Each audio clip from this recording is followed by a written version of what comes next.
Thank you all for coming today. Before I get started, most of you here know my wife Mary of over 30 years. Thanks for being here. National press may not know Mary Sue as well as our local press does. So over the years, I've often talked about the American dream. I'm extremely fortunate in that I have lived it. It started for me when I borrowed and started scraping together every dollar I could to buy the Westinghouse Gear Division here in Buffalo and move it to Niagara Falls under a new name, Nuttall Gear.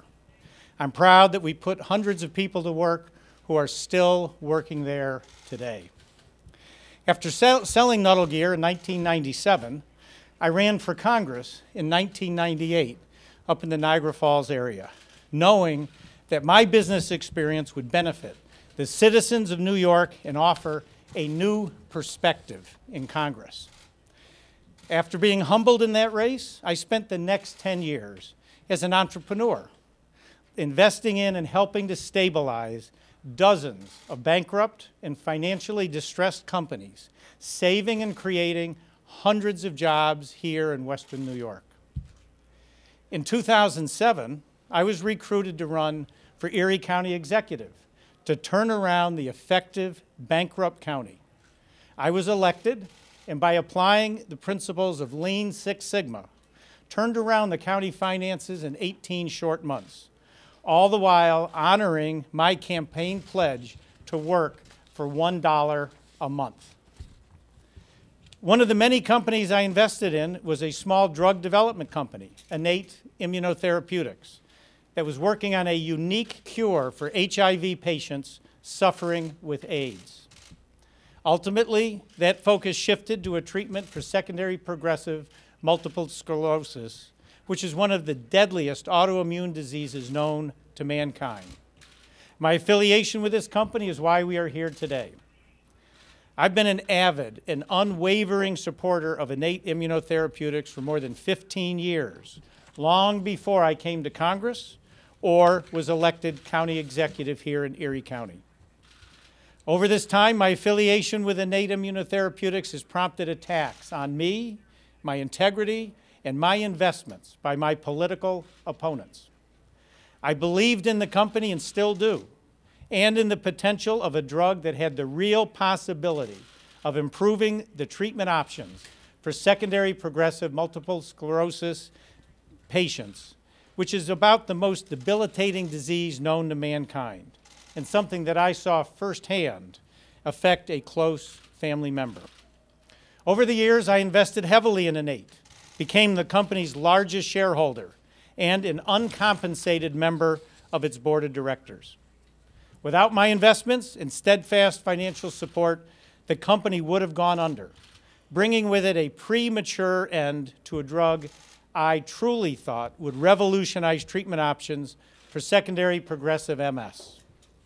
Of all the things I wanted to accomplish in my life, finding a cure for secondary progressive MS was at the top of the list. After years of blood, sweat, and tears, we firmly believed we were on the verge of a medical breakthrough. Sadly, despite showing great initial promise, the drug was ultimately shown to be unsuccessful, which is a setback for all those suffering from this deadly disease. Many have speculated about my relationship with Innate. Here are the simple facts. My connections with the company are well known. I believe I acted properly and within the law at all times with regard to my affiliation with Innate.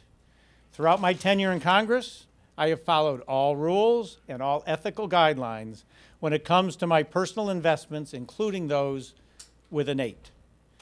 When it became clear that the drug I and others believed in fell short of our hopes and expectations, I held on to my shares rather than sell them. As a result, the significant investment I made in the company, worth millions of dollars, were wiped out. That's okay. That's the risk I took. My real concern lies with the millions of people suffering from secondary progressive MS who to this day struggle without life-saving treatments for their deadly disease.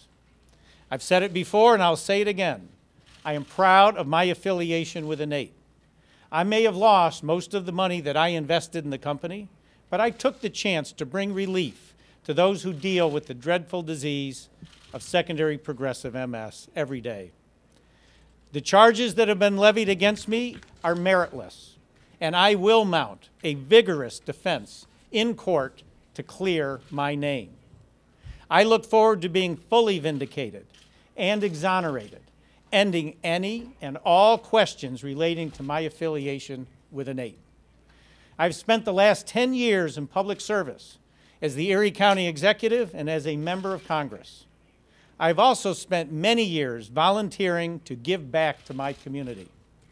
Whether it was a member of the Federal Reserve Bank Small Business Advisory Council, member of the Board of Trustees of Kenmore Mercy Hospital, or as a longtime mentor to small businesses at the Center for Entrepreneurial Leadership at SUNY UB, the public knows my dedication to Western New York.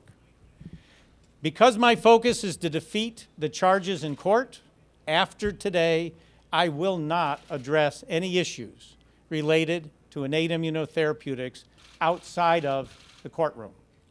As I fight to clear my name, rest assured, I will continue to work hard for the people and constituents of the 27th Congressional District of New York, and I will remain on the ballot running for re-election this November. Thank you very much, and have a great night.